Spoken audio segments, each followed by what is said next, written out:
మహాభారతం యుద్ధం జరిగినప్పుడు కౌరవులు పాండవులు యుద్ధం కొన్ని లక్షల మంది యుద్ధం జరిగింది.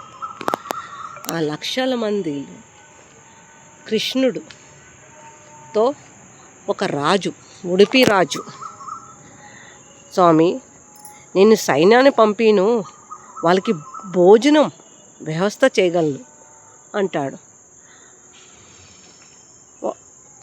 ఆయన ఇంకా ఒకరోజు 100 మంది చనిపోతారు, ఇంకొక రోజు 200 మంది చనిపోతారు. భోజనము మాత్రం ఎగ్జాక్ట్గా వండుతాడు ఆయన. అది ఎలా అని అందరికి ఆశ్చర్యం అవుతూ ఉంటుంది. అది ధర్మరాజుకి మెయిన్. ఇంత ఎగ్జాక్ట్గా వండుతాడు ఈయన. మాకి వాళ్ళకి, కౌరవులకి పాండవులకి ఎంతమంది చనిపోతున్నారు ఈ పొద్దునేసి ఎలా ఆయనకి డౌట్ వస్తుంది.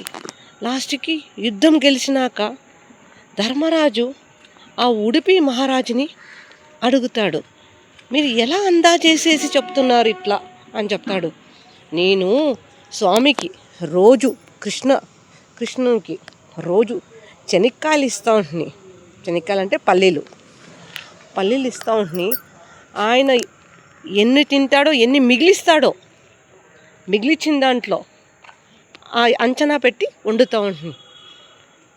ధర్మరాజు ఆశ్చర్యపడిపోయినాడు ఆ మాట వినేసి, ఆ ఉడిపి మహారాజుని మాట వినేసి